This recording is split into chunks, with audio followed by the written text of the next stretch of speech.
আসসালামু আলাইকুম ইমু ইউজার ভাইয়েরা, আজকে ইমুর ৩টা সেটিংস আপনাদের মাঝে শেয়ার করব, যা দেখলে আপনাদের 100% ভালো লাগবে। তো সেই সেটিং ৩টা আপনারা যদি দেখতে চান তাহলে এই ভিডিওতে একটি লাইক দিয়ে ভিডিওটা দেখতে শুরু করবেন। প্রথম আপনি আপনার ইমুতে ক্লিক করবেন, তারপর আপনার যে প্রোফাইল রয়েছে প্রোফাইলে একটি ক্লিক করবেন, আপনার ইমুর যে সেটিংস রয়েছে সেটিংসে ক্লিক করবেন। তারপর এখানে দেখবেন নোটিফিকেশন নামে একটি লেখা আছে, এই নোটিফিকেশনে একটি ক্লিক করবেন। এখানে আপনারা নিশ্চয়ই অনেকবার আছেন যারা ইমো চালান, কিন্তু এখানে বেশি সেটিংস আজকে আপনাদেরকে দেখানো হবে না। মাত্র 3টা সেটিংস আপনাদেরকে আজকে শেয়ার করব। তো এই 3টা সেটিংস যদি আপনি জানেন এই 3টা সেটিংস কেন আপনাদেরকে দিয়েছে, তো আপনাদের অনেক ভালো লাগবে। তো চলুন আমি দেখিয়ে দিই। নাম্বার 1 সেটিংসটি দেখাচ্ছি, ফ্রেন্ড অ্যাক্টিভিটি। এখানে যদি আপনারা একটি টাচ করেন, তারপর এখানে দেখতে পাবেন অলো নোটিফিকেশন। তো এটার মানে কি, এখানে কয়েকটা অপশন দেওয়া আছে। এটা মানে হচ্ছে আপনার বন্ধু কখন অনলাইনে আসলো সেটা আপনি নোটিফিকেশন পাবেন। সো এখানে যেহেতু 2টা অপশন, এখানে অল নোটিফিকেশন মানে আপনার কন্ট্যাক্ট লিস্টিতে যে কোনো আইডি থাকতে পারে, অনেক সময় অ্যাড হয়ে যায়। অল মানে অল নোটিফিকেশন তারা অনলাইনে আসলে আপনি টের পাইবেন।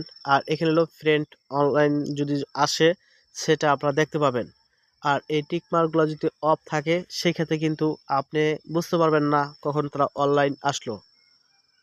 তো যদি আপনারা চান এই টিক মার্কগুলো এভাবে দিয়ে রাখেন তাহলে কিন্তু তারা অনলাইনে আসলে আপনি নোটিফিকেশন পাবেন। তারপর এখানে দেখবেন ভয়েস ও ক্লাব। এই ভয়েস ও ক্লাবে যদি আমরা ক্লিক করি তাহলে দেখবেন অল নোটিফিকেশন। এখানে মানে হচ্ছে আপনারা যারা ভয়েস ক্লাব চালান, গ্রুপে যারা থাকেন, অনেক গ্রুপে আপনারা জয়েন দিয়ে থাকেন কিংবা অনেক গ্রুপে ফলো দিয়ে আসেন, সেক্ষেত্রে দেখা যাচ্ছে তো এখানে সেই গ্রুপ যখন তারা রুমটা চালু করে একটা নোটিফিকেশন আসে, এই নোটিফিকেশনটা কিন্তু আসবে না।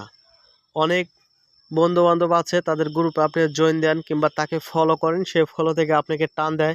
এই টিকমারটা যদি অফ করেন তাহলে কিন্তু এই 2টা টিকমার যদি অফ করেন তাহলে কিন্তু সে আপনার পার্সোনালে টান দিয়ে গ্রুপ চালু করে আপনাকে টানবে, টান দিয়ে ইনভাইট করে আপনাকে ডিস্টার্ব করতে পারবে না। যদি আপনি চান এই 3টা এই টিকমারটা অফ করে দিতে পারেন। এখন আপনার বন্ধু বান্ধবকে যদি আপনি ফলো করেন, কোনো গ্রুপে থাকেন, তারপর কোনো সমস্যা নাই, আপনাকে টাইনা ডিস্টার্ব করতে পারবে না। তারপর এখানে দেখবেন নিচে আছে স্টোরি, এই যে একটা ক্যামেরার মতো দেখতে স্টোরি। এই স্টোরির মানে হচ্ছে কি, আপনাদেরকে বুঝিয়ে দিচ্ছি।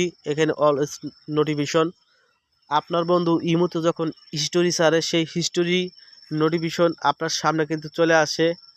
তো সেটা কিন্তু আসবে না যদি আপনি এই টিকমার্ক অফ করে দেন।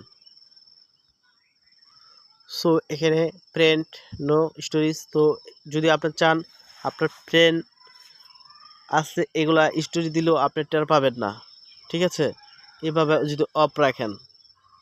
তো এই যে নিচে দেখেন ভাইব্রেশন, তারপর সাউন্ড 2টা আছে আন্ত্রিকভাবে।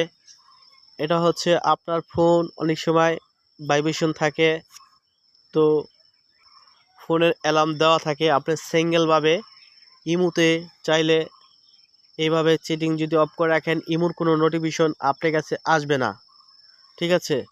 আমি চাইবো আপনারা এই টিকমার্কগুলো দিয়ে রাখবেন। যদি ইমুতে আপনার কাছের কেউ ফোন দেয় সেটা আপনি এখান থেকে বুঝতে পারবেন। সমস্যা হয় তাহলে টিকমার্কগুলো অফ করে দিবেন। ভিডিওটা দেখে যদি ভালো লাগে ভিডিওতে অবশ্যই লাইক করবেন। কোন ধরনের ভিডিও চান সেটাও কমেন্টে জানাবেন।